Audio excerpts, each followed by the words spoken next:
अरमान के माथे को चूमते ही मायरा ने अपनी आंखें कसकर बंद कर ली और उसकी आंखों से आंसू बह निकले। मायरा ने अरमान के चेहरे को अपने दोनों हाथों में थामकर रोते हुए कहा, मैं कैसे रहूंगी आपके बिना। यह क्या मायरा अरमान के पूरे चेहरे को चूमने लगती है। मायरा के आंसुओं से अरमान का पूरा चेहरा भीग चुका था। मायरा ने रोते हुए अरमान के सीने पर अपना सिर रख लिया और कंधे से उसकी शर्ट को कसकर पकड़ लिया। कुछ देर बाद जब मायरा चुप हो जाती है तो वो देखती है कि ठंड की वजह से अरमान थोड़ा थोड़ा कांप रहा है। ये देख मायरा अपनी जगह से उठी और ब्लैंकेट लेने अपने रूम की तरफ जाने लगी। उसके रूम की तरफ जाने के लिए जब मायरा ने अपना पहला कदम सीढ़ियों पर रखा तो पीछे से किसी ने उसे आवाज देकर रोका। मायरा। आवाज सुन मायरा के कदम वहीं रुक जाते हैं और अपने कदम पीछे लेकर उस तरफ देखती है जहाँ दादी जी खड़ी उसी को बुला रही थी। मायरा दादी जी के पास जाती है और पूछती है, जी दादी, कुछ चाहिए था आपको। दादी जी ने मायरा को देखते हुए कहा, हमने पेपर्स तैयार करवा लिए हैं, कल शाम तक हमें पेपर्स मिल जाएंगे और तुम सुबह ही मनाली जा रही हो, तो जब हम रिया की गोद भराई के लिए मनाली आएंगे तो पेपर्स अपने साथ ले आएंगे, तभी तुम उन पेपर्स पर साइन कर देना। मायरा को कुछ समझ में नहीं आया कि दादी किन पेपर्स की बात कर रही हैं। उसने दादी को देखते हुए पूछा, कैसे पेपर्स दादी। दादी ने एक नज़र मायरा को देखा, फिर उसे अपनी नजरें फेर कर थोड़ा आगे चलकर आई और बोली, डाइवोर्स पेपर्स। डाइवोर्स का नाम सुन मायरा बर्फ की तरह एक जगह जम गई। उसके तो होश ही उड़ गए। उसके पैरों तले जमीन सरक गई। फ्लैशबैक। जब मायरा को हॉस्पिटल से आए 10 दिन बीत चुके थे तो दादी मायरा से मिलने उसके रूम में गई थी। दादी को अपने रूम में आता देख मायरा को अच्छा लगा, क्योंकि इन 10 दिनों में दादी उसे एक बार भी मिलने नहीं आई थी। मायरा को लगा था कि शायद दादी अब उसे पसंद नहीं करती, क्योंकि वो उन्हें उनका परपोता परपोती नहीं दे सकती। लेकिन दादी को अपने पास आता देख मायरा को लगा कि वह दादी के बारे में गलत सोच रही थी। घर के सभी मेंबर्स की तरह दादी भी उसकी केयर करती हैं। दादी को देख मायरा दादी के पास आते हुए बोली, दादी आइए ना। दादी ने मायरा को देखकर उससे पूछा, आप कैसी हो तुम। मायरा ने दादी का हाथ पकड़ बेड पर बिठाया और खुद उनके सामने बैठते हुए बोली, मैं ठीक हूँ दादी। दादी ने मायरा को देखकर कहा, हमें तुमसे कुछ बात करनी थी, या यूं कह लो तुमसे कुछ मांगने आए हैं। मायरा ने अपना मासूम सा चेहरा बनाकर कहा, जी दादी कहिए, और मेरे पास ऐसा क्या है जो आपको चाहिए। दादी बेड से उठकर खड़ी हुई और बिना मायरा की तरफ देखकर बोली, हमें जो चाहिए वो सिर्फ तुम ही दे सकती हो। मायरा भी बेड से उठकर दादी को देखते हुए बोली, दादी ऐसी कौन सी चीज है जो मेरे पास है और जो सिर्फ मैं ही आपको दे सकती हूँ। दादी ने एक गहरी सांस ली और मायरा की तरफ पलटकर उसे देखते हुए कहा, अरमान। मायरा कंफ्यूज होकर दादी को देख रही थी।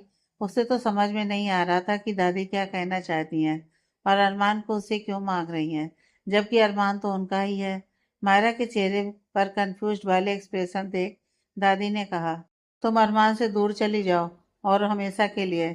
दादी को अच्छे से पता था कि अरमान और मायरा एक दूसरे से कितना प्यार करते हैं। वो एक दूसरे के बिना नहीं रह सकते। फिर भी दादी ने यह बात मायरा से कही क्योंकि उन्हें अरमान का बच्चा चाहिए था। वो चाहती थी कि अरमान भी नॉर्मल कपल की तरह अपनी पत्नी और अपने बच्चे के साथ खुशी खुशी रहे। लेकिन जब मायरा उसे बच्चा नहीं दे सकती थी तो उन्होंने मायरा को अरमान की लाइफ से बाहर निकालने का फैसला कर लिया था। दादी की बात सुन हैरानी से मायरा की आंखें चौड़ी हो गईं। वह अपनी बड़ी बड़ी आंखों से एकटक दादी को देख रही थी। मायरा यह बात सुन इतनी शौक में थी कि उसके मुंह से शब्द ही नहीं निकल रहे थे। दादी ने आगे अपनी बात को जारी रखते हुए कहा, हम जानते हैं कि हम खुद गर्ज हो रहे हैं, और ऐसा नहीं है कि हमें तुम पसंद नहीं हो। तुम बहुत अच्छी लड़की हो और तुमसे बेहतर कोई लड़की हमारे अरमान को नहीं मिल सकती। लेकिन पूरी जिंदगी तुम दोनों अकेले तो नहीं रह सकते हो। हमारा मतलब बच्चे से है। बच्चे का जिक्र होते ही मायरा सब समझ गई कि दादी क्यों उसे अरमान से दूर जाने को बोल रही हैं। अपने अंदर की कमी को महसूस करते ही मायरा हताश हो गई और हताश होकर वहीं बेड पर बैठ गई और अपनी नज़रें झुकाकर दादी की बातें सुनने लगी। फिर दादी ने आगे कहा, तुम रियाज को जन्म दिए बिना ही उसकी माँ बन गई, लेकिन हमारा अरमान, वो तुम्हारी वजह से कभी बाप नहीं बन पाएगा। तुम्हें पता है ना, अरमान को बच्चे बहुत पसंद है, इसलिए तो वो रियाज को इतना प्यार करता है। तुम्हारी तरह वो भी रियाज को अपना बेटा मानता है, लेकिन रियाज हमारे मलिक खानदान का खून नहीं है। वो तुम्हारे कपूर खानदान का खून है और हमें हमारा खून चाहिए, यानी अरमान का बच्चा, जो तुम उसे कभी नहीं दे सकती। इसलिए हम चाहते हैं कि तुम अरमान से दूर चली जाओ ताकि हम उसकी दूसरी शादी करवा सकें। अरमान की दूसरी शादी के बारे में सुनकर मायरा को अपने दिल में दर्द हुआ। उसे अब ऐसा महसूस होने लगा जैसे उसके शरीर में जान ही ना बची हो। उसे सांस लेने में भी तकलीफ होने लगी। दादी ने बिना मायरा की तरफ देखे कहा, उम्मीद करते हैं कि तुम हमारी बात को समझ गई होगी। इतना कि दादी बिना मायरा की तरफ देखे रूम से बाहर चली जाती हैं। वहीं मायरा को सांस लेने में तकलीफ होने लगी थी। दादी के जाने के बाद मायरा बेड से उठकर बालकनी की तरफ अपने लड़खड़ाते कदमों से दीवार का सहारा लेकर चलते हुए बालकनी तक आई।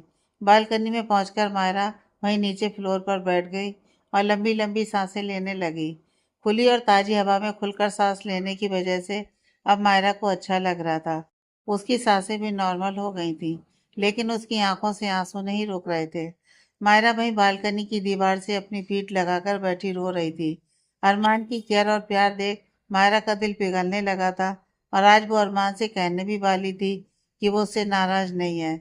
इसलिए उसने उसकी फेवरेट कलर की साड़ी भी पहनी थी ताकि अरमान उसे देखकर समझ जाए कि मायरा ने उसे माफ कर दिया है। लेकिन उससे पहले ही दादी ने उसे जो कुछ कहा उससे वो खुद को संभाल नहीं पा रही थी।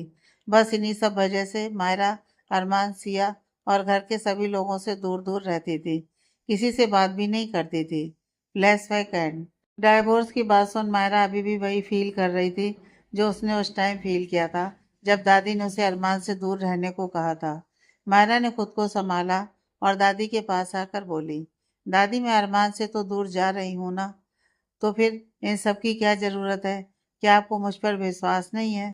ये कहते हुए मायरा की आंखें नम हो चली थीं।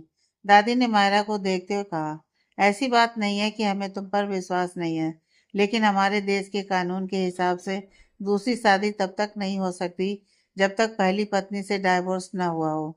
बस इसलिए हम तुम दोनों का डाइवोर्स करवाना चाहते हैं। मायरा ने अपनी आंखों की नमी को साफ करते हुए कहा, आप मेरे साइन तो ले लेंगी, लेकिन अरमान के साइन कैसे लेंगी? वो कभी साइन नहीं करेंगे डाइवोर्स पेपर पर। इस पर दादी ने जवाब देते हुए कहा, हम जानते हैं ये सब इतना आसान नहीं है, इसलिए हम तुम्हें कह रहे हैं कि तुम डाइवोर्स पेपर पर साइन करके बिना किसी को कुछ बताए ये शहर छोड़कर चली जाओ। मायरा ने दादी की बात को बीच में काटते हुए कहा, और आपको लगता है कि मेरे जाने के बाद अरमान मुझे भूल जाएंगे और ढूंढेंगे नहीं? मैं इस देश के किसी भी कोने में चली जाऊं, अरमान मुझे ढूंढ निकालेंगे। दादी ने मायरा से नजरें फेरकर थोड़ा गुस्से भरे लहजे में कहा, उसकी फिक्र तुम मत करो, हम अरमान को संभाल लेंगे और उसे कभी तुम तक नहीं पहुंचने देंगे। तुम बस यहाँ से जाने की तैयारी करो। फिर मायरा की तरफ देखकर कहा, कल कुणाल के आने से पहले ही तुम मनाली के लिए निकल जाओ, क्योंकि हम नहीं चाहते कि तुम सिया के आसपास भी रहो। और हाँ, एक बात और, तुम्हें गोद भराई में भी आने की जरूरत नहीं है। यह सब तुम कैसे करोगी ये हमें नहीं पता। बस हमने जो भी कहा है इस बात का ध्यान रखना। इतना कह दादी वहां से चली जाती है। मायरा वहां खड़ी यही सोच रही थी कि वो ये सब कैसे करेगी और वो सबके बिना कैसे रहेगी। उसे तो दादी की सोच पर बड़ी हैरानी हो रही थी कि ये वही दादी है जिसने उसे माँ सब पर इतना ज्ञान दिया था जब व्यास ने मायरा को पहली बार मम्मा कहा था। सच कहते हैं लोग कि किसी को ज्ञान देना बड़ा आसान होता है और खुद उस बात पर अमल करना मुश्किल होता है। अपनी सोच से बाहर आकर मायरा रूम से ब्लैंकेट लेकर अरमान के पास आती है और अरमान को अच्छे से ब्लैंकेट उड़ाकर खुद वहीं टेबल पर बैठकर अरमान का हाथ अपने दोनों हाथों में थाम कर उसके चेहरे को निहारती है। मायरा पूरी रात अरमान को देखते हुए ही गुजार देती है और सुबह अरमान के उठने से पहले रेडी होकर अपना और रियाज का लगेज लेकर मनाली के लिए घर से निकल जाती है। सुबह के 10 बजे अरमान की आंख खुलती है। अरमान उठकर बैठता है तो उसे अपने सिर में तेज दर्द होता है। अरमान अपने सिर को पकड़कर बैठ जाता है और खुद से कहता है, ओ गॉड, सर दर्द से फटा जा रहा है। ये कह अरमान सोफे से उठने लगता है तो वो देखता है कि उसने ब्लैंकेट ओढ़ा हुआ है। अरमान को अच्छे से याद था कि जब वो सोया था तब उसने ब्लैंकेट नहीं ओढ़ा था। तभी उसे मायरा का ख्याल आता है। मायरा को अपने लिए परवाह करता देख अरमान के चेहरे पर स्माइल आ जाती है। फिर उसे रात की सभी बातें याद आती हैं कि वो किस तरह मायरा पर गुस्सा हुआ था। हालांकि उसे अपने नशे में होने के बाद का बिहेव याद नहीं था। ड्रिंक करने से पहले उसने जो कुछ मायरा से कहा था उसे सिर्फ उतना ही याद था। अरमान बार रूम से बाहर निकलकर अपने रूम में जाता है। मायरा को रूम में न पाकर अरमान बाथरूम में चला जाता है। 30 मिनट के बाद अरमान बाथरूम से निकलकर चेंजिंग रूम में जाता है और रेडी होकर रूम में आ जाता है। कुछ ही देर में अरमान पूरी तरह से रेडी होकर नीचे लिविंग एरिया में आता है। अरमान लिविंग एरिया में आकर इधर उधर नजरें घुमाकर मायरा को ढूंढता है। जब उसे मायरा कहीं नहीं दिखती है तो वो प्रिया जी से पूछता है, मम मायरा कहाँ है? प्रिया जी सोफे पर बैठी मैगजीन पढ़ रही थी। अरमान की आवाज़ सुन प्रिया जी ने मैगजीन से नजर हटाकर अरमान को देखते हुए कहा, मायरा तो सुबह मनाली के लिए निकल गई, तुम्हें कल बताया तो था। इतना कहकर प्रिया जी दोबारा से मैगजीन पढ़ने लगी। ये सुन अरमान को थोड़ी हैरानी हुई, क्योंकि कुणाल मायरा को लेने दोपहर को आने वाला था। तो फिर मायरा इतनी सुबह क्यों चली गई? या फिर कुणाल जल्दी आ गया था मायरा को लेने? अरमान अपनी सोच से बाहर आकर प्रिया जी से दोबारा पूछता है, पर मम कुणाल भैया तो दोपहर को आने वाले थे, तो क्या वो जल्दी आ गए? और आ भी गए थे तो मुझसे मिले बिना कैसे चले गए? प्रिया जी ने अरमान को देखते हुए कहा, मायरा कुणाल के साथ नहीं गई है, उसे ऑफिस का कोई इम्पोर्टेंट काम था, इसलिए वो रियाज को लेकर जल्दी चली गई। अरमान ने हैरान होते हुए कहा, क्या वो अकेली चली गई? और आप सबने उसे अकेले जाने क्यों दिया? आपको पता है ना वो अभी तक पूरी तरह से ठीक नहीं हुई है। ये सब जानते हुए आपने उसे अकेले जाने दिया। अगर मायरा को कुछ हो गया तो? ये बात अरमान ने थोड़े गुस्से में कही थी। मायरा ठीक है और वो कोई छोटी बच्ची नहीं है जो कहीं भी अकेले नहीं जा सकती है। ये बात दादी ने लिविंग एरिया में आते हुए कही थी। अरमान ने दादी को देखकर कहा, ऐसी बात नहीं है दादी, और मायरा अभी तक पूरी तरह से ठीक नहीं हुई है। प्रिया जी ने अरमान को देखते हुए कहा, तुम फिक्र मत करो अरमान, मायरा अकेली नहीं गई है, राघव उसके साथ गया है। राघव मायरा के साथ है? ये जानकर अरमान ने चैन की सांस ली। अरमान ऑफिस के लिए जाने लगा तो प्रिया जी ने उसे पीछे से आवाज देते हुए कहा, अरमान ब्रेकफास्ट तो कर लो। अरमान बाहर की तरफ जाते हुए बोला, मैं ऑफिस में ही कुछ खा लूंगा। अरमान बाहर आकर अपनी गाड़ी में बैठता है। अरमान के बैठते ही वीर गाड़ी स्टार्ट कर ऑफिस की तरफ चल देता है। अरमान मायरा को फ़ोन करता है, लेकिन मायरा को फ़ोन ऑफ आता है। मायरा इस वक्त फ्लाइट में होगी, इसलिए उसका फ़ोन ऑफ है। ये सोचकर अरमान अपना फ़ोन पॉकेट में रखता है और मायरा के बारे में सोचने लगता है। कुछ ही मिनटों में अरमान ऑफिस पहुंच जाता है। इस वक्त अरमान अपने केबिन में आकर बैठा ही था कि तभी कोई उसके केबिन का डोर नॉक करता है। तो अरमान लैपटॉप ऑन करते हुए कहता है, कम इन। डोर ओपन कर रजत अंदर आता है और उसके पीछे ऑफिस कैंटीन का एक स्टाफ अपने हाथ में खाने की ट्रे लिए रजत के पीछे पीछे केबिन के अंदर आता है। रजत स्टाफ को खाने की ट्रे काफी टेबल पर रखकर जाने को कहता है, तो वो स्टाफ खाने को टेबल पर रखकर चला जाता है। अरमान खाना देखकर रजत से कहता है, रजत ये सब क्या है? मुझे अभी भूख नहीं है, तो ये सब लेकर जाओ और न्यू प्रोजेक्ट की फाइल लेकर आओ और एक स्ट्रॉन्ग कॉफी भी भिजवा देना। सर में बहुत तेज दर्द है। यह कह अरमान लैपटॉप पर काम करना शुरू कर देता है। रजत अरमान के पास आकर उसे फाइल देते हुए कहता है, फाइल मैं अपने साथ ही लाया हूँ और ये खाना वापस नहीं जाएगा। आप काम बाद में कर लेना, पहले खाना खा लीजिए। रजत की बात सुन अरमान ने गुस्से भरी नजर से रजत को देखा तो रजत अरमान को गुस्से में देखकर डर गया और डरते हुए अरमान को देखकर बोला, भाई आप मुझे ऐसे मत देखिए, ये खाना मैं अपनी मर्जी से नहीं लाया हूँ। वो तो भाभी जी का ऑर्डर था कि जैसे ही आप ऑफिस जाएं तो मैं आपको खाना खिला दूं, और आपकी स्पेशल स्ट्रॉन्ग कॉफ़ी भी है। मायरा ने उसके लिए खाना भेजा है। यह सुनकर ही अरमान का गुस्सा गायब हो गया और उसकी नज़र कॉफ़ी टेबल पर रखे खाने पर गई। खाने को देख अरमान के चेहरे पर स्माइल आ गई। अरमान को स्माइल करते देख रजत ने अपना एक हाथ सीने पर रखकर राहत भरी सांस लेते हुए कहा, भाई अब तो आप खाना खाएंगे ना? अरमान अपनी चेयर से उठते हुए कड़क लहजे में बोला, जाओ जाकर अपना काम करो। रजत स्माइल करते हुए ओके सर बोलकर कैबिन से बाहर चला जाता है। रजत के जाते ही अरमान सोफे पर आकर बैठता है और खाने को देख एक बार फिर उसके चेहरे पर स्माइल आ जाती है और खुद से बातें करते हुए कहता है, जान जब तुम्हें मेरी इतनी परवाह है तो क्यों अब तक तुम मुझसे नाराज हो? मुझे माफ क्यों नहीं कर देती? इतना कहने के बाद अरमान खाना खाने लगता है। खाना खाने के बाद अरमान फिर से अपने काम में लग गया। अरमान को काम करते हुए दोपहर के 2 बज गए थे। इस बीच उसने मायरा को कॉल भी नहीं किया था और ना ही मायरा ने अरमान को कॉल किया था। अब अरमान काम में इतना खो गया था कि उसे मायरा को फोन करना ध्यान ही नहीं रहा। अरमान अभी भी काम में बिजी था। तभी रुद्र अरमान के केबिन का डोर नॉक कर अंदर आता है और अरमान के सामने वाली चेयर पर बैठकर अरमान के आगे फाइल करते हुए कहता है, लीजिए भाई, आपका काम हो गया। तो अरमान फाइल लेकर फाइल खोलकर देखता है तो उसके चेहरे पर स्माइल आ जाती है। अरमान फाइल में ही देख स्माइल करते हुए कहता है, परफेक्ट। तो रुद्र अरमान को देखकर कहता है, इन पेपर्स पर आपके और भाभी के साइन होते ही रियाज ऑफिसली आप दोनों का बेटा हो जाएगा।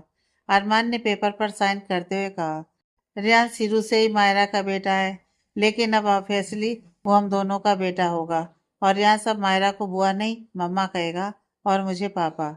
यह कहते हुए अरमान के चेहरे पर फिर से स्माइल आ गई। जब मायरा अपने रूम में ही रहती थी और रियाज के साथ भी ज्यादा वक्त नहीं बिताती थी, तब अरमान ही रियाज का ख्याल रखता था और उसके साथ ज्यादा वक्त बिताने लगा था। एक दिन जब अरमान रियाज की पढ़ाई में हेल्प कर रहा था और पढ़ते हुए ही रियाज स्टडी रूम में सो गया था, रियाज को सोता देख अरमान ने उसे अपनी गोद में उठाया और उसके रूम की तरफ चल दिया। रूम में पहुंचकर अरमान ने रियाज को बेड पर लेटाया और ब्लैंकेट उड़ाकर जाने को मुड़ा तो उसकी नज़र स्टडी टेबल पर रखी फैमिली ट्री पर गई।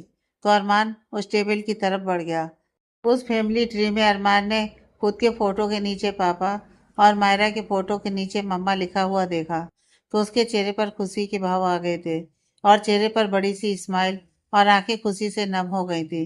अरमान को ऐसा लगा जैसे भगवान का कोई इशारा हो। जहां अरमान और मायरा ने अपना बच्चा खो दिया था, वहीं भगवान ने उन दोनों को रियांस के रूप में उनका बच्चा वापस दे दिया हो। अरमान सोते हुए रियांस के पास गया और उसके सिर को सहलाते हुए उसके माथे को चूम लिया और बोला, तुम ही मेरे और मायरा के बेटे बनोगे। उसी दिन अरमान ने सोच लिया था कि वो रियाज को ऑब्वियसली अपना बेटा बनाएगा। अरमान ने यह बात मायरा को नहीं बताई थी। अरमान की तरफ से ये मायरा के लिए सरप्राइज था। रुद्र ने अरमान को देखते हुए कहा, भाभी के लिए बेस्ट गिफ्ट है, वो बहुत खुश हो जाएंगी। अरमान ने रुद्र को देख मुस्कुराते हुए हाँ में अपना सिर हिला दिया। फिर उसने अपने हाथ में बंधे वॉच में टाइम देखा। टाइम देख अरमान चौंक गया क्योंकि दोपहर के 3 बज रहे थे और उसने मायरा को अब तक कॉल भी नहीं किया था। रुद्र ने चेयर से उठते हुए कहा, मैं चलता हूँ भाई। तो अरमान ने हाँ में सिर हिला दिया और अपना फ़ोन टेबल से उठा लिया। रुद्र के जाने के बाद अरमान ने अपना फ़ोन चेक किया तो थोड़ा निराश हो गया क्योंकि मायरा ने उससे ना तो कोई कॉल किया था और ना ही मैसेज। अरमान को लगा कि मायरा अभी भी उससे नाराज है। अरमान कुछ देर तक फ़ोन को निहारता रहा, फिर मायरा को कॉल लगा दिया। काफ़ी देर रिंग जाने के बाद जब मायरा ने कॉल रिसीव नहीं किया तो अरमान ने दोबारा से कॉल किया। इस बार कुछ देर रिंग जाने के बाद कॉल रिसीव हो गया। कॉल रिसीव होते ही अरमान ने कहा, मायरा। वही मायरा ऑफिस में अपने केबिन में बैठी काम कर रही थी। जब अरमान ने उसे कॉल किया था तब उसने जानबूझकर अरमान का कॉल रिसीव नहीं किया था क्योंकि वो अरमान से दूर रहना चाहती थी। इसलिए ही तो वो ऑफिस जाकर खुद को काम में बिजी रखे हुए थी क्योंकि जब से मायरा मनाली आई थी तब से ही उसे अरमान से दूर जाने के ख्याल सता रहे थे और दादी की कही एक एक बात उसके दिल में सुई की तरह चुभ रही थी। जब अरमान ने दूसरी बार फिर से कॉल किया तो मायरा खुद को रोक नहीं पाई और अरमान का कॉल रिसीव कर लिया और कॉल रिसीव करते ही उसे अरमान की आवाज़ सुनाई दी। अरमान की आवाज़ सुन मायरा ने अपनी आंखें बंद कर ली। आंख बंद करते ही कुछ बूंद आंसू उसके गालों पर लुढ़क आए। उसके बेचैन दिल, जो न जाने कब से अरमान के लिए तड़प रहा था, उस बेचैन दिल को सुकून सा मिला। अरमान ने अपनी धीमी आवाज में पूछा, कैसी हो तुम? तो मायरा ने अपनी आंखें खोल गालों पर आए आंसुओं को पोंछकर कहा, मैं ठीक हूँ। इतना कह मायरा खामोश हो गई। अरमान ने धीमी आवाज में ही मायरा से पूछा, खाना खाया तुमने? तो मायरा ने बस हाँ में ही जवाब दिया। फिर अरमान ने पूछा, और मेडिसिन ली? तो इस बार भी मायरा ने हाँ में ही जवाब दिया। अरमान ने आगे कहा, क्या तुम मुझे मिस कर रही हो? अरमान की बात सुन मायरा कुछ बोलने के लिए अपना मुंह खोला ही था कि तभी उसे दादी की कई बातें याद आ गईं। तो मायरा ने कुछ नहीं कहा और खामोश रही। मायरा का कोई रिप्लाई न मिलने पर अरमान ने निराश होते हुए कहा, मुझे पता है कि तुम मुझे बिल्कुल भी मिस नहीं कर रही हो। तुम अभी मुझसे नाराज हो। मायरा अरमान से कहना चाहती थी कि वो उसे बहुत मिस कर रही है, इतना कि अगर वो इस वक्त उसके सामने आ जाए तो वो उसे गले से लगा लेगी, लेकिन दादी की वजह से वो उससे दूर रह रही है। अरमान ने अपनी बात को कंटिन्यू करते हुए आगे कहा, लेकिन मैं तुम्हें बहुत मिस कर रहा हूँ, इतना कि मन कर रहा है जल्दी से तुम्हारे पास चला आऊं। इतना कि अरमान थोड़ी देर के लिए खामोश हो गया, फिर खामोशी को तोड़ते हुए आगे बोला, लेकिन काम की वजह से नहीं आ सकता, और शायद रिया भाभी की गोद भराई फंक्शन में भी नहीं आ पाऊंगा, क्योंकि काम के सिलसिले से कल ही मुझे लंदन जाना है, और वहाँ कितना टाइम लगेगा ये भी नहीं पता। अरमान लंदन जा रहा है, यह सुनकर मायरा को बेचैनी हो गई और उसके दिल की धड़कन तेज चलने लगी। वो झट से अपनी चेयर से उठकर खड़ी होते हुए बोली, मत जाइए। मायरा की आवाज़ सुन और मत जाइए ये सुनकर अरमान के चेहरे पर स्माइल आ गई। उसे अच्छा लगा जब मायरा ने उसे जाने से रोका। अरमान ने स्माइल करते हुए कहा, तो तुम भी मुझे मिस कर रही हो? अगर तुम नहीं चाहती कि मैं जाऊं तो मैं नहीं जाऊंगा। अरमान की बात सुन मायरा को एहसास हुआ कि वो क्या कह गई। मायरा ने अपनी आंखें कसकर बंद कर ली और अपने मन में खुद से कहने लगी, मैं क्यों रोक रही हूँ इन्हें, जबकि मैं खुद इन्हें छोड़कर जा रही हूँ। मायरा ने अपनी आंखें खोली और बात को संभालते हुए कहा, मैं इसलिए मना कर रही हूँ क्योंकि कुणाल भैया और भाभी के बेबी का पहला फंक्शन है, और अगर आप नहीं आएंगे तो उन्हें बहुत बुरा लगेगा। मायरा की बात सुन अरमान मुस्कुरा दिया, क्योंकि वो जानता था कि मायरा उसे क्यों रोक रही है। अरमान ने अपनी मुस्कान छुपाते हुए सीरियस टोन में बोला, इसका मतलब है मेरे जाने से तुम्हें कोई प्रॉब्लम नहीं है, तो मुझे सिर्फ भैया भाभी के लिए रोक रही हो? तो मायरा ने हाँ में जवाब दिया। फिर अरमान ने कहा, ठीक है, फिर मैं कल जा रहा हूँ। अगर काम जल्दी खत्म हो गया तो आ जाऊंगा, और अगर काम खत्म नहीं हुआ तो। अरमान ने आगे की बात अधूरी छोड़ दी और कॉल कट कर दिया। कॉल करते ही मायरा ने फोन को देखते हुए कहा, प्लीज मत जाइए, मैं जाने से पहले एक बार आपको देखना चाहती हूँ। वहीं अरमान कॉल कट करने के बाद मुस्कुराते हुए खुद से कहता है, जान तुम कह क्यों नहीं देती कि तुम भी मुझे बहुत मिस कर रही हो और तुमने मुझे माफ कर दिया है। मनाली शाम के वक्त मायरा ऑफिस से घर जा रही थी। मायरा इस वक्त कार की बैक सीट पर बैठी थी, अपने ख्यालों में खोई हुई थी। तभी उसका फोन रिंग करता है। फोन की आवाज़ सुन मायरा अपने ख्यालों से बाहर आती है और फोन को देखती है। मायरा फोन की स्क्रीन पर देखती है जहाँ सिया का नाम शो हो रहा था। सिया का फोन आता देख मायरा समझ गई कि सिया मनाली आ गई है। मायरा ने सिया का कॉल रिसीव किया तो मायरा कुछ बोलती उससे पहले ही सिया ने गुस्सा करते हुए कहा, तू मुझे बिना बताए अकेली मनाली कैसे आ गई? हम दोनों भैया के साथ आने वाले थे ना, तो तू पहले ही क्यों आ गई? आई तो आई, मुझे साथ लेकर क्यों नहीं आई?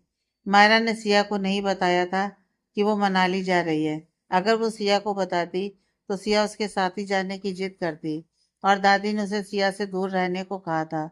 इसलिए मायरा ने कुणाल को पहले ही कह दिया था कि उसे ऑफिस का कुछ इम्पोर्टेंट काम आ गया है, इसलिए वो पहले ही मनाली आ जाएगी, और वो सिया को अपने साथ नहीं ला पाएगी, क्योंकि सिया प्रेग्नेंट है और उसकी भी तबीयत ठीक नहीं रहती है, तो वो सिया का ध्यान नहीं रख पाएगी।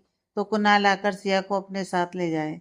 मायरा ने सिया को शांत करवाते हुए कहा, शांत हो जा मेरी माँ, कितना गुस्सा करती है। छोटा बेबी डर जाएगा, वो भी सोचेगा कि मेरी मम्मा कितना गुस्सा करती है। सिया ने नाराज होते हुए कहा, गुस्सा भी तो बेबी की मौसी ने ही दिलाया है। कहाँ है तू? तो मायरा ने कहा, ऑफिस में थी और अभी घर जा रही हूँ। सिया ने लगभग मायरा पर चिल्लाते हुए कहा, एक तो तू मुझे बिना बताए आ गई और यहाँ आकर अभी तक किसी से मिली भी नहीं है। तू रियाज को लेकर सीधा मेहरा निवास आ जा, सब तेरा वेट कर रहे हैं। मायरा ने कुछ सोचकर कहा, ठीक है, आती हूँ। कुछ ही देर में मायरा की कार मेहरा निवास के बाहर रुकती है। मायरा ने कार का डोर ओपन करते हुए राघव से कहा, राघव भैया, आप घर जाकर रियांश को ले जाइए।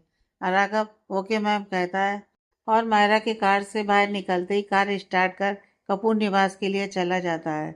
मायरा घर के अंदर आती है तो देखती है सभी फैमिली मेंबर्स लिविंग एरिया में सोफे पर बैठकर बातें कर रहे थे। मायरा सभी के पास आती है तो सब मायरा को देखकर खुश हो जाते हैं। कुणाल सोफे से उठकर मायरा के पास आकर उसे गले से लगाता है और फिर उससे अलग होकर उसे देखते हुए कहता है, मिल गया टाइम हमसे मिलने का। मायरा मुस्कुराकर कुणाल को देखती है और कहती है, ऐसी बात नहीं है भैया, काम में थोड़ा बिजी थी इसलिए नहीं आ पाई। सिया ने मायरा को देखते हुए कुणाल से कहा, हाँ भैया, मैडम आजकल बहुत बिजी रहती हैं, उसके पास तो हमारे लिए टाइम ही नहीं है। मायरा ने नाराजगी भरी नजर से सिया को देखा तो सिया ने मायरा से अपनी नजरें फेर ली। वो अभी मायरा से नाराज थी कि वो उसे बिना बताए आ गई। मायरा दिव्या जी के पास जाकर उनके गले मिली तो दिव्या जी ने उसके सिर पर ममता भरा हाथ फेरा और पूछा, कैसी हो तुम? तो मायरा ने हल्की सी स्माइल करते हुए कहा, मैं ठीक हूँ आंटी। ये कह मायरा रिया के पास गई और उसके पास बैठकर उसका हाथ पकड़कर बोली, आप कैसी हो भाभी? और बेबी आपको ज्यादा परेशान तो नहीं करता है? तो रिया ने मुस्कुराते मायरा को देखकर कहा, मैं ठीक हूँ, लेकिन तुम्हारा ये बेबी मुझे बहुत तंग करता है, रात रात भर सोने नहीं देता। तो मायरा थोड़ा झुककर रिया के पेट को देखते हुए बोली, हेलो बेबी, मैं आपकी बुआ हूँ। मायरा ने इतना ही कहा था कि बेबी ने किक मारी तो रिया के मुंह से आग निकल गई।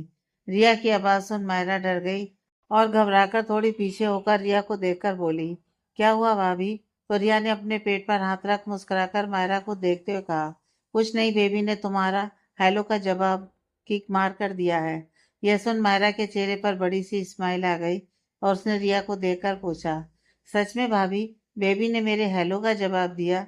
तो रिया ने मुस्कुराकर कहा, हाँ, इसने तुम्हारे ही हेलो का जवाब दिया है, वरना इतनी देर से सिया इससे बात कर रही है लेकिन बेबी ने कोई रिस्पॉन्स नहीं दिया है। लेकिन देखो, तुम्हारी आवाज़ सुनते ही तुम्हारी बात का रिप्लाई किया है। इस पर सिया अपनी जगह से उठकर रिया और मायरा के पास आई और उनके पास बैठकर बोली, बेबी को भी तेरी आवाज़ पसंद आई है। मायरा ने खुश होते हुए दोबारा से रिया के पेट को देखकर कहा, हाँ बेबी, आपको मेरी आवाज़ पसंद आई? तो बेबी ने दोबारा किया तो रिया के मुंह से फिर से आ निकल गई। मायरा ने रिया को देखते हुए हिचकिचाते हुए कहा, भाभी, क्या मैं आपके पेट पर हाथ रखकर बेबी को फील कर सकती हूँ? मायरा को हिचकिचाते देख रिया ने मायरा को कुछ नहीं कहा और उसका हाथ पकड़कर अपने पेट पर रख दिया। मायरा का हाथ रखते ही बेबी ने एक बार फिर किक किया। बेबी के किक को फील करते ही मायरा उछल पड़ी और उसके चेहरे पर बड़ी सी स्माइल आ गई। उसने मुस्कुराते हुए कहा, भाभी, बेबी ने किया। मायरा को मुस्कुराता देख अनिल जी, दिव्या जी, कुणाल, रिया और सिया सभी के चेहरे पर भी स्माइल आ गई। वहीं सिया ने मायरा की मुस्कुराते हुए की एक पिक अपने फोन में ले ली और साथ ही साथ अरमान को वो पिक सेंड कर दी। मायरा ने रिया के पेट पर किस किया और उसकी आंखों से आंसू की कुछ बूंद निकल आई जिसे उसने सबसे छुपाकर पोंछ लिया। यही सोचकर मायरा के आंसू आ गए थे कि वो दुनिया की इस बेस्ट फीलिंग को कभी फील नहीं कर पाएगी। मायरा ने सबसे अपने आंसू तो छुपा लिए थे, लेकिन उसके चेहरे पर जो थोड़ी उदासी आ गई थी वह सबने देख ली थी और समझ ही गए थे कि मायरा उदास क्यों हो गई है। अनिल जी ने मायरा को देखकर कहा, मायरा, तुम सबसे मिलनी लेकिन अपने अंकल से नहीं मिलोगी। तो मायरा मुस्कुराते हुए अनिल जी के पास गई और उनके पास बैठकर उनके हाथ को पकड़कर बोली, आप कैसे हैं अंकल? तभी पीछे से एक आवाज आई, अभी तो सब ठीक है, लेकिन तुम्हारे आने के बाद पता नहीं सब ठीक रहेगा भी या नहीं। ये आवाज सुन मायरा ने पीछे मुड़कर देखा। अपने सामने सुभाषनी बुआ को देखकर मायरा के चेहरे की मुस्कान गायब हो गई। यह है सुभाषनी गोयनका, अनिल मेहरा की बड़ी बहन। सुभाषनी गोयनका दिल्ली में अपनी फैमिली के साथ रहती है। मायरा के दादाजी ने दिल्ली के बड़े बिजनेसमैन से सुभाषनी की शादी कराई थी। सुभाषनी के हस्बैंड अखिल गोयनका बिजनेस की दुनिया में टॉप 10 बिजनेस में से एक है। मायरा के दादाजी धनराज कपूर और सिया के दादाजी रघुवीर मेहरा दोनों बचपन के दोस्त थे और मायरा के दादाजी की कोई बेटी नहीं थी। उनके दो बेटे ही थे, विक्रम और मुकेश। इसलिए मायरा के दादाजी सुभाषनी को अपनी बेटी ही मानते थे। वो उसे बहुत प्यार करते थे। सुभाषनी की हर ख्वाहिश मायरा के दादाजी ने पूरी की थी। सुभाषनी भी कपूर परिवार से बहुत लगाव रखती थी, लेकिन मायरा के होने के बाद सुभाषनी को लगने लगा कि कपूर परिवार अब से पहले जैसा प्यार नहीं करते हैं और इस वजह से सुहासिनी मायरा से नफरत करने लगी थी। कपूर परिवार की मौत के बाद तो सुहासिनी ने उनकी मौत का जिम्मेदार मायरा को ही ठहरा दिया था। सुहासिनी ने तो मायरा निवास आना भी बंद कर दिया था। सुहासिनी ने मायरा परिवार को मायरा से दूर रहने को कहा था। उन्होंने तो यहाँ तक कहा था कि वो सभी या तो मायरा को चुन ले या सुहासिनी को। तो मेहरा परिवार ने मायरा को चुना था। सुभाषनी को यह बात अच्छी नहीं लगी थी कि उसके परिवार ने उसकी जगह मायरा को चुना था। इसी वजह से वो कभी मायरा निवास नहीं आती थी, लेकिन फोन पर सभी से बात कर लिया करती थी। आज वो इतने सालों बाद मेहरा निवास इसलिए आई थी क्योंकि मायरा की शादी हो चुकी थी और शादी के बाद मायरा मेहरा निवास बहुत कम आती जाती थी। इतने सालों बाद मायरा को अपने सामने देख सुभाषनी को गुस्सा आ गया था, क्योंकि उसने मायरा को यहाँ एक्सपेक्ट नहीं किया था। वही मायरा सुभाषनी को देख सोफे से उठ खड़ी हुई और सुभाषनी से मिलने उसके पास जाने लगी, तो सुभाषनी ने मायरा को दूर से अपना हाथ दिखाकर रुकने का इशारा किया, तो मायरा के कदम वहीं रुक गए। सुभाषनी बिना मायरा से मिले उसके साइड से निकलकर सोफे पर आराम से बैठ गई और एक नज़र मायरा के ऊपर से नीचे तक देखकर कहा, तुम्हें देखकर तो लगता ही नहीं है कि तुमने अपना बच्चा खोया है। ना चेहरे पर बच्चे को खोने का गम है, ना ही तुम्हारी सेहत को देखकर लग रहा है कि अभी अभी तुम्हारा अबॉर्शन हुआ है। सुभाषनी की बातों ने मायरा के जख्मों को कुरेदने का काम किया था। सुभाषनी की बात सुन मायरा का चेहरा उदासी से भर गया और वहां मौजूद सभी को सुभाषनी की बात बिल्कुल पसंद नहीं आई। अनिल जी ने सभी से कहा था कि जब मायरा घर आएगी तो कोई उससे उसके बच्चे के बारे में बात नहीं करेगा, लेकिन सुभाषनी ने जानबूझकर मायरा को दुख पहुंचाने के लिए ये बात कही थी। अनिल जी ने सुभाषनी को देखते हुए कड़क लहजे में कहा, दीदी हमने कहा था ना कि इस बारे में कोई बात नहीं होगी। सुभाषनी ने अनिल जी को देखते हुए शांत लहजे में कहा, अनिल तुम तो काम का गुस्सा हो रहे हो। तुम खुद देखो इस लड़की को। मेरी जगह अगर कोई और भी इसे देखेगा तो यही कहेगा जो अभी मैंने कहा है। अनिल जी ने गुस्से से अपने जबड़े भींच लिए और कुछ कहना चाहा, तो दिव्या जी ने अनिल जी के हाथ पर अपना हाथ रख उन्हें शांत रहने को कहा। लेकिन सिया अपनी जगह से उठकर मायरा के पास जाते हुए एटीट्यूड के साथ सुभाषनी को कहा, बुआ आपको ऐसा इसलिए लग रहा है क्योंकि जीजू हमारी मायरा का बहुत ख्याल रखते हैं, इसलिए इसकी हर जरूरत का ध्यान रखते हैं। बहुत प्यार करते हैं जीजू मायरा से। फिर सिया ने मायरा के कंधे पर हाथ रख उसे देखते हुए कहा, है ना? तो मायरा ने सिया की बात का जवाब मुस्कुराकर हाँ में सिर हिला दिया और सभी फैमिली मेंबर्स के चेहरे पर स्माइल आ गई, सिवाय सुभाषनी बुआ के। उन्हें तो मायरा की मुस्कान चुभ रही थी। उन्हें नहीं पता था कि मायरा का हस्बैंड कौन है। जब उन्हें दिव्या जी से पता चला कि मायरा की शादी हो गई है तो उन्होंने कोई खास दिलचस्पी नहीं दिखाई और ना ही उसके हस्बैंड के बारे में कुछ पूछा। सुभाषनी ने दोबारा कुछ बोलना चाहा तो अनिल जी ने सुभाषनी को देखते हुए कहा, बस दीदी अब आप कुछ नहीं कहेंगी मायरा को। इतने सालों बाद आई हो और घर में खुशी का माहौल है तो खुश रहिए ना। इतना सुनते ही सुभाषनी को गुस्सा आ गया और उन्होंने गुस्से में अनिल जी को देखते हुए कहा, जहाँ ये लड़की हो वहाँ कोई कैसे खुश रह सकता है? और तुम मुझसे इस लहजे में बात मत करो। भूलो मत कि मैं तुम्हारी बड़ी बहन हूँ।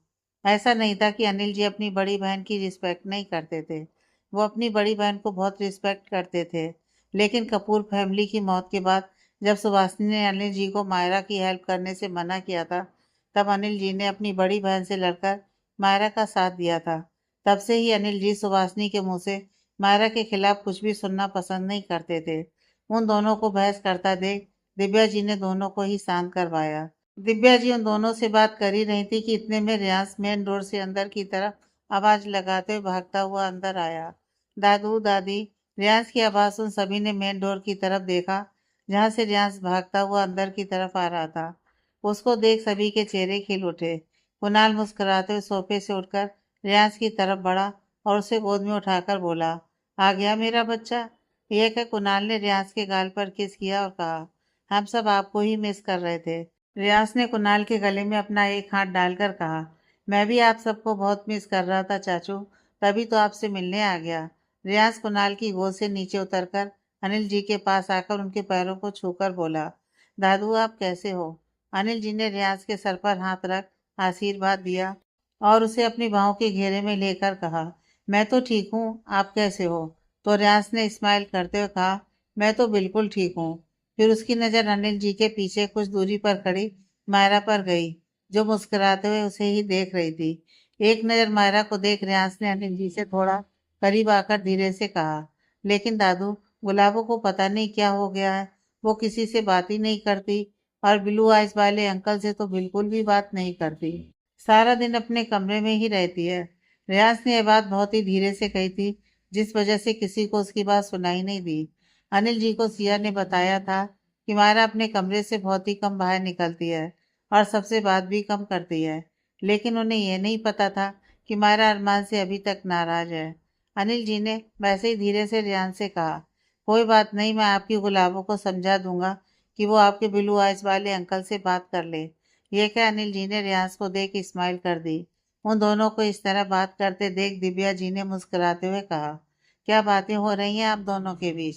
तो रियाज ने दिव्या जी को देखते हुए कहा, दादी ये मेरा और दादू का सीक्रेट है, इसलिए मैं आपको नहीं बता सकता। दिव्या जी ने अपनी बाहें फैलाकर मुस्कुराते हुए कहा, ठीक है, अपना सीक्रेट मत बताओ, लेकिन अपनी दादी से मिल तो लो। तो रियाज भागकर दिव्या जी के पास गया और उनके पैरों को छू लिया। तो दिव्या जी ने उसे गले से लगा लिया। वही सुभाषनी रियाज को देख रही थी। उन्होंने रियाज को पहचान लिया था। सुभाषनी ने रियाज को मुस्कुराकर देखा और प्यार से उसे अपने पास बुलाया। इधर आओ मेरे पास। सुभाषनी को रियाज से कोई प्रॉब्लम नहीं थी। उन्हें प्रॉब्लम थी तो बस मायरा से। मायरा को छोड़ वो कपूर फैमिली के सभी मेंबर से प्यार करती थी। रियाज को देख सुभाषनी को सूरज का बचपना याद आ गया। रियाज दिखने में बिल्कुल अपने पापा सूरज के जैसा था। रियाज ने सुभाषनी को देखकर पूछा, आप कौन हो? रियाज कभी सुभाषनी से मिला नहीं था तो वो उन्हें जानता नहीं था। तो दिव्या जी ने रियाज को सुभाषनी से मिलवाते हुए कहा, रियाज ये आपकी बुआ दादी है, जाओ इनके पास। तो रियाज सुभाषनी के पास जाकर उनके पैर छूता है। तो सुभाषनी रियाज के सर पर अपने दोनों हाथ रखती है और फिर उसके चेहरे को अपने हाथों में भरकर मुस्कुराते हुए कहती है, तुम बिल्कुल अपने पापा के जैसे हो। रियान से मिलकर सुभाषनी का गुस्सा बिल्कुल गायब हो गया था और वो रियान से बातें करने लगी। वहीं अनिल जी अपनी जगह से उठकर मायरा के पास गए और उसे देखते हुए बोले, मायरा मुझे तुमसे कुछ बात करनी है, तो मुझे मेरे स्टडी रूम में आकर मिलो। मायरा ने हाँ में सिर हिलाया और अनिल जी के पीछे पीछे स्टडी रूम की तरफ चल दी। स्टडी रूम में पहुंचने के बाद अनिल जी ने मायरा को डोर क्लोज करने को कहा, तो मायरा ने डोर क्लोज कर दिया। अनिल जी वहीं रखे सोफे पर बैठ गए और मायरा को भी बैठने को कहा, तो मायरा भी अनिल जी के सामने ही बैठ गई। मायरा ने अनिल जी को देखकर पूछा, क्या बात है अंकल? अनिल जी ने मायरा को देखते हुए पूछा, क्या तुम अभी अरमान से नाराज हो? अनिल जी के अचानक ऐसे पूछे गए सवाल को सुन मायरा सकपका गई और मायरा ने अपनी नजरें झुका ली। मायरा की झुकी नजर देख अनिल जी समझ गए कि रियाज सही कह रहा था। अनिल जी ने मायरा को देखते हुए कहा, तुम्हारी चुप्पी ये बता रही है कि मैंने जो सवाल किया है बस सच है। मायरा ना कहना चाहती थी, वो कहना चाहती थी कि वो अरमान से नाराज नहीं है, वो तो बस मजबूर है अरमान से दूर रहने को। लेकिन वो अनिल जी को और ना ही किसी को ये सच बता सकती थी। अनिल जी ने अपनी बात को कंटिन्यू करते हुए कहा, देखो मायरा, अरमान ने जो किया वो गलत नहीं था, लेकिन तुम जो करने जा रही थी वो गलत था। तुम खुद को अरमान की जगह रखकर सोचो कि उसने जो किया क्या वाकई वो गलत था? अरमान तुमसे बहुत प्यार करता है बेटा। तुम्हें पता है तुम्हारे पापा और तुम्हारे दोनों भाई तुम्हारे लिए ऐसा ही लाइफ पार्टनर चाहते थे जैसा अरमान है। अरमान तुम्हें दुनिया की हर प्रॉब्लम से प्रोटेक्ट करना चाहता है। वो तुम्हें कभी दुख नहीं पहुंचाना चाहता है। अगर आज तुम्हारे पापा और भाई होते तो वो अरमान से मिलकर बहुत खुश होते। ये सब सुनते हुए मायरा की आंखें नम हो गई थी। अनिल जी मायरा से बात कर ही रहे थे कि तभी मायरा का फोन रिंग करने लगता है। मायरा फोन को देखती है तो उस पर अरमान का वीडियो कॉल आ रहा था। फोन टेबल पर रखा था जिस वजह से अनिल जी ने अरमान का वीडियो कॉल देख लिया था। अनिल जी ने मायरा को देखकर कहा, मायरा अपनी नाराजगी दूर करो और अरमान को माफ कर दो, उसे और सजा मत दो। इतना का अनिल जी उठकर खड़े हो गए और रूम से बाहर जाने लगे। जाते हुए वो मायरा के पास रुके और उसके सिर पर हाथ रखकर प्यार से कहा, बात कर लो। यह कह वो स्टडी रूम से बाहर चले गए। इतने में कॉल भी कट हो गया था और मायरा अपनी नम आंखों से बस फोन को ही देखे जा रही थी। एक बार फिर फोन रिंग करने लगा। इस बार भी अरमान का वीडियो कॉल ही था। ये देख मायरा ने जल्दी से अपने आंसू पोंछे और खुद को नॉर्मल कर कॉल रिसीव किया। कॉल रिसीव करते ही उसे अरमान का हैंडसम सा चेहरा दिखा। अरमान को देखते ही मायरा उसमें खोसी गई। वही अरमान वो भी मायरा को देख उसमें खोसा गया। दोनों ही बिना कुछ कहे एक दूसरे को बस देखे जा रहे थे। तभी एयरपोर्ट पर हुई अनाउंसमेंट की आवाज़ सुन दोनों को होश आया। अनाउंसमेंट की आवाज़ सुन मायरा ने ध्यान दिया तो उसने देखा अरमान इस वक्त एयरपोर्ट पर है। मायरा ने जल्दी से अरमान से पूछा, आप एयरपोर्ट पर क्या कर रहे हैं? क्या आप लंदन जा रहे हैं? मायरा की बेचैनी उसकी आवाज़ और चेहरे पर दिखाई दे रही थी, जो अरमान ने अच्छे से महसूस कर ली थी। अरमान ने मायरा को देखते हुए बस हाँ में ही जवाब दिया। अरमान देखना चाहता था कि मायरा उससे जाने से रोकती है या नहीं। इस पर मायरा ने कहा, लेकिन आप तो कल जाने वाले थे, तो फिर आज क्यों? तो अरमान ने सैड सा फेस बनाते हुए कहा, तुम्हारे बिना उस कमरे में रहने का मन नहीं करता। तुम तो यहाँ हो ही नहीं, मेरे पास, तो सोचा आज ही चला जाऊं। ये सुन मायरा चुप हो गई और अपनी नजर झुका ली। मायरा की झुकी घनी काली पलकों को देख अरमान का मन किया कि वो अभी मायरा की झुकी पलकों को चूम ले, लेकिन वो ऐसा नहीं कर सकता था क्योंकि वो मायरा से दूर था। फिर उसने फोन की स्क्रीन पर दिख रही मायरा को चूम लिया और ऐसा फील किया जैसे मायरा उसके सामने ही हो और उसने मायरा को ही चूमा हो। अरमान ने मायरा को चुप देख कहा, क्या हुआ, चुप क्यों हो, कुछ बोलोगी नहीं? वही मायरा अभी चुप रही क्योंकि उसकी आंखें नम हो चली थीं और उसका गला भर आया था। वो अरमान से दूर नहीं जाना चाहती थी। एक बार फिर अनाउंसमेंट हुई तो अरमान ने मायरा पर अपनी नज़र रखे हुए ही कहा, मेरी फ्लाइट की अनाउंसमेंट हो गई है, मैं जा रहा हूँ, क्या तुम अभी कुछ नहीं कहोगी? ये बात अरमान ने धीरे से मायरा से कही थी। ये सुन मायरा ने नाम में अपना सिर हिलाया तो उसकी आंखों से आंसू निकल उसके गालों पर लुढ़क आए, जिन आंसुओं को वो न जाने कब से अरमान से छुपाए बैठी थी। तो उसके सिर हिलाते ही उसकी आंखों से बह निकले। अपने आंसुओं को बहता देख मायरा ने झट से कॉल कट कर दी क्योंकि वो अरमान से अपने आंसू छुपा रही थी। वो अरमान से दोबारा कभी नहीं मिल पाएगी, यही सोचकर वो रो रही थी। रात के 10 बजे मायरा कपूर निवास पहुंचती है। अनिल जी ने मायरा को गोद भराई तक मायरा निवास में ही रहने को कहा था, लेकिन सुहासिनी को मायरा का वहां रहना पसंद नहीं था, इसलिए मायरा वहां नहीं रही और कपूर निवास आ गई। रियान सो चुका था तो मायरा उसे अपने गोद में लिए घर के अंदर आई और सीढ़ियों के ऊपर चढ़कर रियाज को उसके कमरे में सुलाकर ब्लैंकेट उड़ाकर अपने रूम में आ गई। मायरा जब अपने रूम में आई तो उसके रूम की लाइट ऑन थी, लेकिन मायरा अपने ही ख्यालों में खोई हुई थी, जिस वजह से उसका ध्यान किसी भी चीज पर नहीं गया। मायरा ने कबर्ड से अपने कपड़े निकाले और चेंज करने वो बाथरूम में चली गई। शावर लेकर चेंज करके मायरा 20 मिनट बाद बाथरूम से बाहर निकलकर जैसे ही रूम में आई वैसे ही किसी ने उसे कंधे से पकड़कर दीवार से लगा दिया। सब इतनी जल्दीबाजी में हुआ कि मायरा कुछ रिएक्ट नहीं कर पाई और अचानक हुए इस हमले से मायरा बहुत डर गई और डर से उसकी आंखें बंद हो गईं। जब मायरा ने आंखें खोलकर देखा तो अपने सामने अरमान को देख उसका डर दूर हो गया और आंखें खुशी से चमक उठी। उसके चेहरे पर बड़ी सी स्माइल आ गई। अरमान को देख मायरा अपने इमोशंस पर कंट्रोल नहीं कर पाई और अरमान के गले लग गई। वहीं अरमान ने मायरा को कमर से पकड़कर ऊपर उठा दिया और कसकर मायरा को अपनी बाहों में भर लिया। मायरा के गले लगते ही अरमान को एक सुकून सा मिला, वरना मायरा इतने दिनों से उससे दूर दूर रहती थी। वहीं मायरा के भी बेचैन दिल को सुकून मिला। वो अरमान से मिलकर इतनी खुश थी कि उसकी आंखें फिर से नम हो गईं और मायरा की पकड़ अरमान पर और कस गई। मायरा की पकड़ खुद पर और मजबूत होता देख अरमान के चेहरे पर मुस्कुराहट आ गई और मुस्कुराते हुए उसने धीरे से मायरा से कहा, इतना मिस कर रही थी तुम मुझे?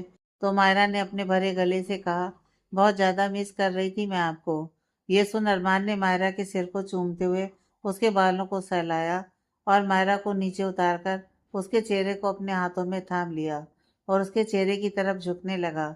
अरमान को अपने करीब आता देख मायरा ने अपनी आंखें बंद कर लीं, जिससे उसकी आंखों के आंसू गालों पर लुढ़क आए। मायरा की आंखें बंद करते ही अरमान ने एक एक कर उसकी बंद आंखों पर किस कर लिया, जिन्हें वो न जाने कब से चूमना चाहता था। किस करने के बाद जब अरमान मायरा से दूर हुआ तो उसने मायरा के गालों पर आंसू देखे। ये देख अरमान ने अपने दोनों हाथों के अंगूठे से मायरा के गालों से आंसू पोंछे और उसकी आंखों में देखते हुए कहा, अब तो मैं तुम्हारे पास हूँ, तो फिर ये आंसू क्यों? जब मायरा अरमान से वीडियो कॉल पर बात करते हुए रोने लगी थी और अपने आंसू बाहर आते देख मायरा ने जल्दी से कॉल कट कर दिया था, क्योंकि वो अरमान को अपने आंसू नहीं दिखाना चाहती थी। लेकिन कॉल कट होता उससे पहले ही मायरा के आंसू उसके गाल पर आ गए थे और अरमान ने उसके आंसू देख लिए थे। उसे पता था कि मायरा उसे मिस कर रही है और अरमान मायरा की कोई विश पूरी न करे, ऐसा कभी नहीं हुआ। अरमान ने उसी वक्त मनाली की फ्लाइट में बैठकर मनाली आ गया। मायरा अरमान के सीने से लग रोने लगी और रोते हुए बोली, आई एम सॉरी अरमान, मैंने आपको बहुत तकलीफ दी, बहुत परेशान किया, मैं बहुत बुरी हूँ। इतना कह मायरा ने और कसकर अरमान को पकड़ा और अपना चेहरा अरमान के सीने में छुपाकर रोने लगी।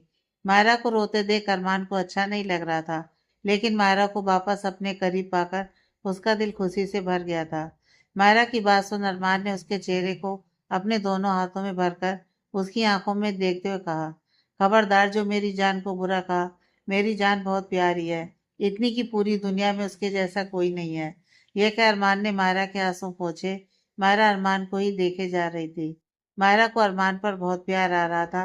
मायरा ने आगे बढ़कर अपनी एड़ी को उठाकर पंजों के बल थोड़ा ऊपर हुई और अपने हाथ अरमान के कंधे पर रखकर उसके होठों पर अपने होठ रख उसे किस करने लगी।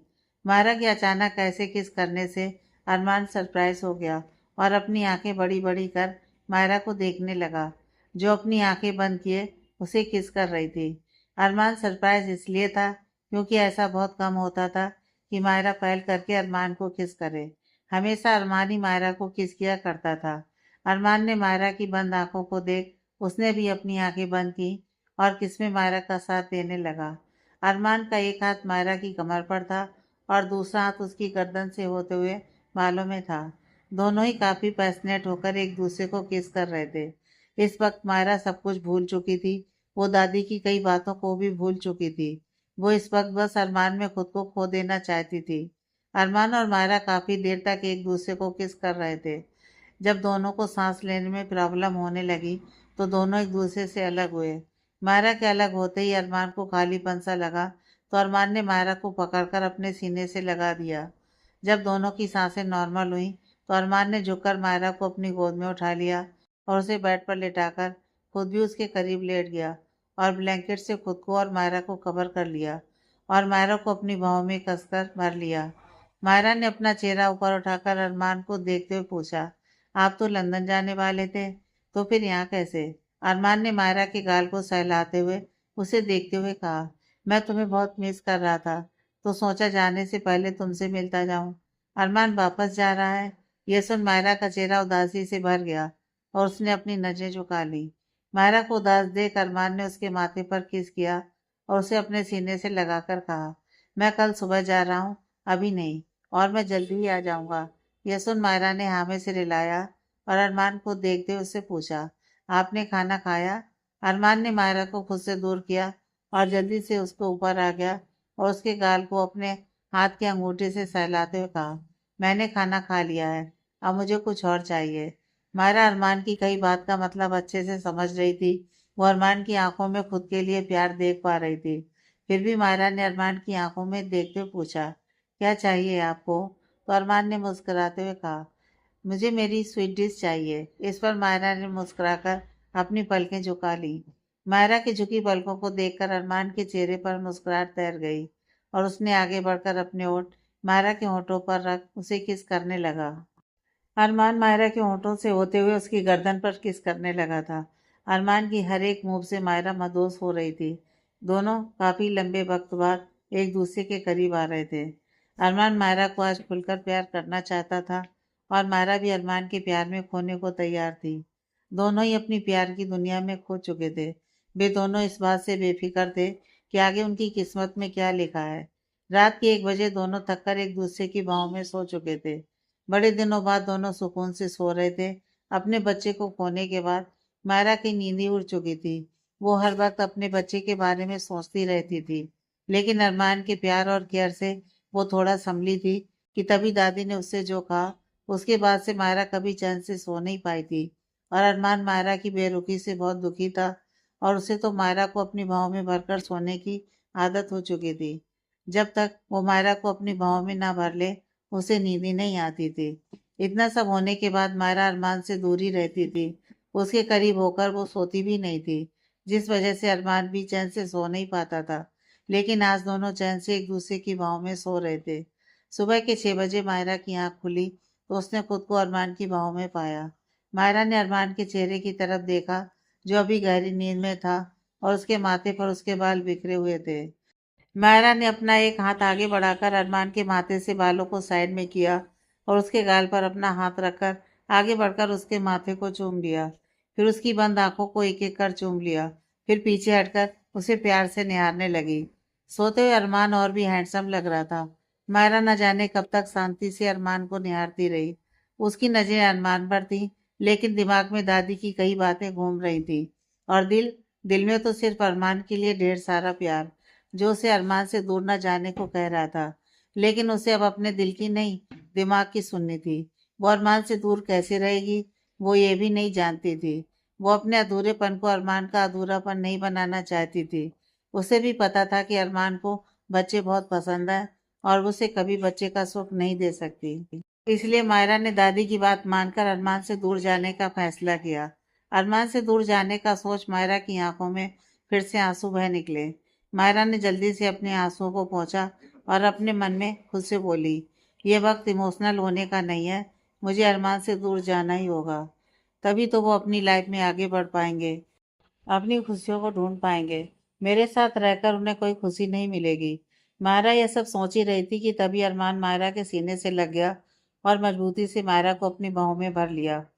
वहीं मायरा ने अपना एक हाथ अरमान के सिर के नीचे से ले जाते हुए उसे अपनी बाहों में भर लिया और दूसरे हाथ से अरमान के बालों में उंगलियां घुमाने लगी। कुछ देर ऐसे रहने के बाद अरमान ने मायरा की गर्दन पर किस किया और मायरा को देखते हुए बोला, गुड मॉर्निंग जान।